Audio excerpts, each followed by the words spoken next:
మనం కౌటిల్య అర్థశాస్త్రంలో అధ్యాయం 12 గురించి మూడవ ప్రకరణంలో అధ్యాయం 12 గురించి తెలుసుకుందాం. అందులో 26 లేదా దేశ కాల విపర్యము వలన ధరలు తగ్గినప్పుడు నిర్ణయించుకున్న మూల్యములను లాభమును ఇచ్చివేయవలెను, లేదా అనుకున్న ప్రకారం లాభం రానప్పుడు మూల్యమును మాత్రమే ఇచ్చివేయవలెను, లేదా ధరలు పడిపోయటం వలన మూల్యము తగ్గినప్పుడు తగ్గిన మూల్యమును ఇవ్వవలెను, లేదా రాజులకు సంబంధించిన విశ్వాసపాత్రులను నిర్దోషులుగాను భావించబడిన వారు నష్టమైనట్టు కాలగతి చేతను గాని అకస్మాత్తుగా గాని సంభవించిన ప్రమాదము చే గాని వినిష్టమైనట్టు వస్తువుల మూల్యమును కూడా ఇచ్చుకొనవలసినది లేదు. దేశాంతరములందు కాలాంతరములందును విక్రయించవలసిన వస్తువుల విషయములో వారు నష్టములను ఖర్చులను మినహాయించి మూల్యమును లాభమును ఇచ్చివేయవలెను. ఒక్కొక్క వర్గములకు చెందిన వస్తువుల విషయంలో వారు ప్రత్యేకాంశమును ఇయ్యవలెను. తక్కినది ఉపనిధి ధర్మము నుండి తెలుసుకోవలెను. ఇది ఏజెంట్ల మూలముగు విక్రయము. నిక్షేపముల గురించిన ధర్మము ఉపనిధి ధర్మము వంటిదే. ఒకడు తన పరము చేసిన దానిని ఇంకొకరిని పరము చేసిన ఎడల అది నష్టమైనట్లే. వశపరచబడిన నిక్షేపమును అపహరించినప్పుడు అంతఃపూర్వము అతడు గావించిన నేరమును బట్టి నిక్షేపమును ఉంచిన వారిని బట్టి పరిష్కారం జరగవలెను.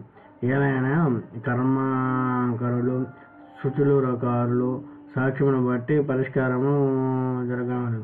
సూత్రం వారి వశం చేయబడిన నిక్షేపము విషయమున వర్తించదు. సాక్ష్యము లేదను కారణము నిక్షేపము తన వశము చేయబడలేదని అతడు వాదించిన పక్షమున నిక్షేపమును వశపరిచిన వాడు సాక్షులను తయారు చేయవచ్చును. అందుకై అతడు వారిని గోడల వెనుక నిలవబెట్టి గాని వనములలో మధ్య గోష్ఠుల ద్వారా వారిని మభ్యపెట్టి గాని రహస్యముగా వారికి విషయమును తెలియపరచవచ్చును. వృద్ధుడు వ్యాధితుడు అగు వర్తకుడొకడు గుర్తులు గల వస్తువునొక దానిని రహస్యముగా ఇతన్ని వశము చేసి వెళ్ళిపోవలను. అతని ఆదేశంతో అతనికి కుమారుడుగా గాని సోదరుడు గాని వచ్చి నిక్షేప వస్తువును ఇమ్మని అడగవలెను.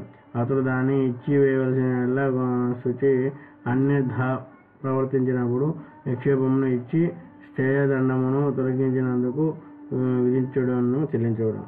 లేదా ప్రయాణం చేయుటకు సిద్ధముగా నుండి ఒక విశ్వాసపాత్రుడు గుర్తులు గల ఒక వస్తువును అతను వశముంచి వెళ్ళిపోవలను. కొంతకాలమున గడిచిన తర్వాత అతడు తిరిగి వచ్చి దానికి ఇయ్యవలసిందిగా కోరవలెను. ఇచ్చిన పక్షమున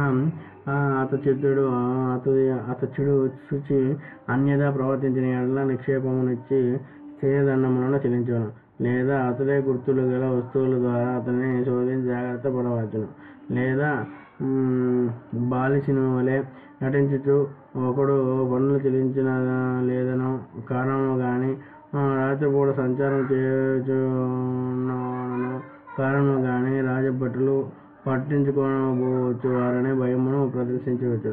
ఎక్కువ విలువల వస్తువు దాన్ని అతని వశము చేసి వెళ్ళిపోవలను. తర్వాత ఖైదు చేయబడిన వాడై వస్తువును ఇమ్మని అడగవలను. ఇచ్చిన ఎడల అతడు శుచి అన్యథ ప్రవర్తించిన ఎడల అతడు నిక్షిప్త వస్తువును ఇచ్చి స్థేయదండను చెల్లించవలను. లేదా గుర్తుల సాధనము అతడు కుటుంబంలో వారిని 2 వస్తువులను ఇయ్యవలసినదిగా కోరవలను. ఒక దానిని కూడా ఇయ్యని పక్షమున పైని చెప్పబడినట్లు చేయవలను.